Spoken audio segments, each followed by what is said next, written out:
Main idea 2, review the goal. It's been a while since we've done this. So from Romans 11:36 and Colossians 1:16 through 18. Romans 11:36. For from him and through him and to him are all things. To him be the glory forever. Amen. Colossians 1:16 through 18. For everything was created by him, in heaven and on earth, the visible and the invisible. Whether thrones or dominions or rulers or authorities, all things have been created through him and for him. He is before all things, and by him all things hold together. He is also the head of the body, the church. He is the beginning, the firstborn from the dead, so that he might come to have the first place in everything. So just a reminder that as we come alongside people and we're helping particularly victims, and remember when I say victim, we're not talking about an identity. We're talking about a place where someone finds themselves during a specific point of time where someone else, someone with more resources, more power, or the ability to punish them, it has been using them to their advantage. So we're being very specific in our use of the word victim. As we're working with women, children, perhaps men in this situation, we're not self-focused. Like, we don't get to decide how, when, where, why, and how. You and I can't save anyone. We are not capable of actually fixing things. We can't change the circumstances for that person. You will never feel more helpless than when you come alongside someone, and this is how I started to make this delineation between nouthetic counseling and paraclete counseling. The nouthetic is the admonishing, but I'm working with teenagers, and the problem is the parents. And I can't do anything. I can't change the parent, fix the parent. Like, I can visit with the parent as long as I'm not breaking confidence, which is another whole thing. And then you find out that there's abuse involved in this child's life, and it's out of your hands, and you feel so helpless. And this is the reality.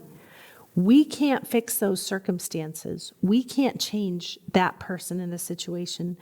We're not responsible for the choices. There is nothing that we can do. The second point, though, is that it's not others focused.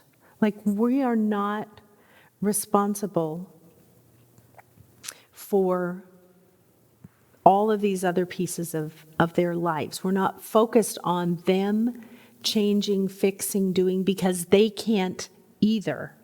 They're stuck. Like, they don't want to be there. I don't want them to be there. But that's not the goal. And the goal is not situation focused. Like, we can't change the how, the what, the when, the where, the why. Perhaps some of those things change, but it's not in our power to do that. So our goal is not to change the situation. And our goal is not purely relief and comfort. Those may be part of it, and those may result from us entering into that with them. As I listen, as I interact, as I validate, as I speak truth, all of these things, that is a help to them.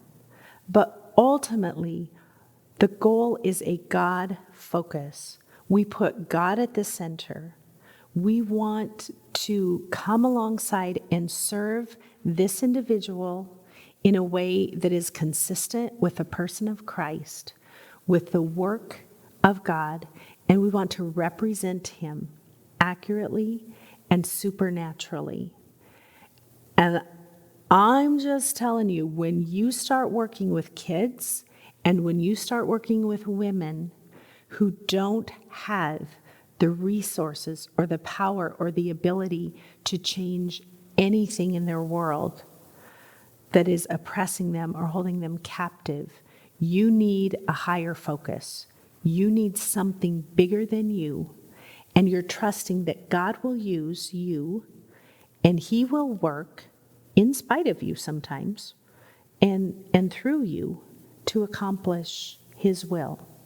So we're going to keep going, and we're going to talk next about abuser characteristics.